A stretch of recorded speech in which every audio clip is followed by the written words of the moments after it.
NBC Nebraska.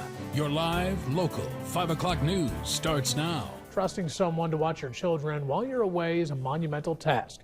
And with this recent incident in Lincoln, it has many parents wondering what to do. NBC Nebraska Julie Tate spoke with a preschool teacher and joins us now live in studio with more. Well, the arrival of severe weather might be on the horizon. Just 3 days into spring now, meteorologist Brandon Rector joins us now live. Brandon, if these storms do hit, when and where could we expect them? 4 people are dead tonight, including a police officer and the suspected attacker in what London police are calling a terrorist incident near British Parliament. NBC's Kelly Cobiella is on the scene and has more from London. As for President Donald Trump today, he did provide his backing to NASA and their newest goal of human exploration of Mars. It was added to the space agency's objectives and legislation signed by President Trump today, a law that also includes more than $19 billion in funding and programs to track astronauts' health. Senators Marco Rubio and Ted Cruz, both fierce opponents of Mr. Trump during the primary, attended the signing.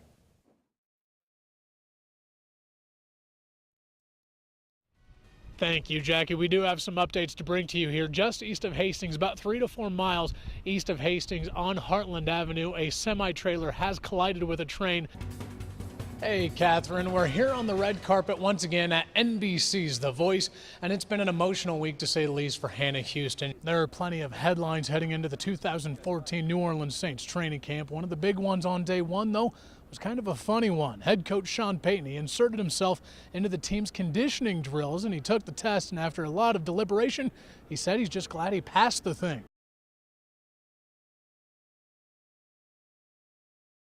For the Nebraska football team, the death of punter Sam Foltz isn't something they plan to get over.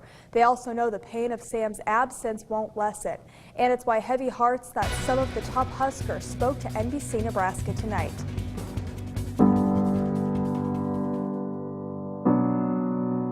It's tough. It's been a tough week. I've just had this sick feeling in my stomach all week, and it's just hard to put in words how I'm feeling. First, I started by trying to call Sam to make sure it wasn't, true, but, I didn't get an answer.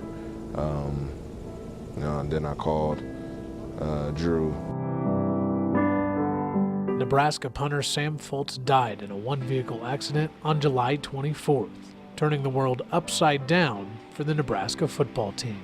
We are sad, and we're going to be sad, and there's nothing I can say or anybody can say that will make this better, but we can be together. More than 300 people from Nebraska's football program attended Sam's funeral on Saturday, which included more than 60 players. Now the team has to begin the process of preparing for a season without one of their closest friends. I don't know. I don't know what it'll be like, but it'll be different.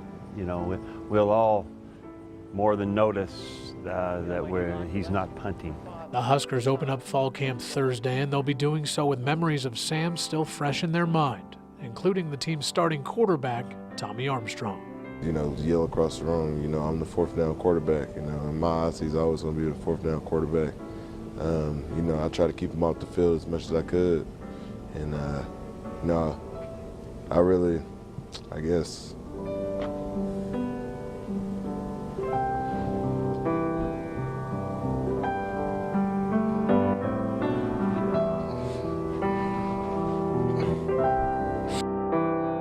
Reporting in Grand Island, Spencer Schubert, NBC Nebraska News. In late July of 2015, Jeremy and Jasmine Vinzenz received news that turned their world upside down. Their 1-year-old daughter had stage 4 cancer. That's not the ending to this story. It's only the beginning, because what happened over the next several months turned a toddler from Gibbon into a national cause. You think death. You think my child is going to die. But then we were told that it was a curable cancer. Jeremy and Jasmine Vinzenz didn't know how long it would take or how much money it would cost, but they knew they were going to fight as hard as they could for their daughter, Sophia. We expected the worst. We expected, pain, suffering, agony. What are they? I can't. But little Sophia's story couldn't have been more opposite. Within the first few months, she made leaps and bounds in her fight with cancer that normal patients take more than a year to achieve. And by January 1st, the call came into Jeremy and Jasmine saying their daughter was cancer-free. I think we both cried. Yeah. Tears of joy, because we weren't expecting it to be that quick. What happened next took Sophia's story to the national level. A relative in California had bracelets that were made sporting the hashtag #SophiaStrong. And that same relative went to the Super Bowl, and you'd be surprised at who snagged up those bracelets. Seeing like Larry Fitzgerald and Julian Edelman, you know, I'm a big Patriots fan. It was great to see them knowing the story, knowing our daughter's story. My sister said that she could tell that they were touched by it. And actually, Edelman took 2 extra bracelets because he was going to give one to Tom Brady and Rob Gronkowski. Now, Jeremy and Jasmine do say while Sophia is cancer-free, they do need to remain in Omaha at the Rainbow House for a little bit longer just to finish her final radiation treatments. And part of being cancer-free means you can get out and have a little bit more fun out there. Here's a photo from today, if you can believe it, of the Vinzenz family enjoying Sophia's first movie in a theater. Our thoughts are certainly with Jeremy, Jasmine, and Sophia as they continue to grow as a family.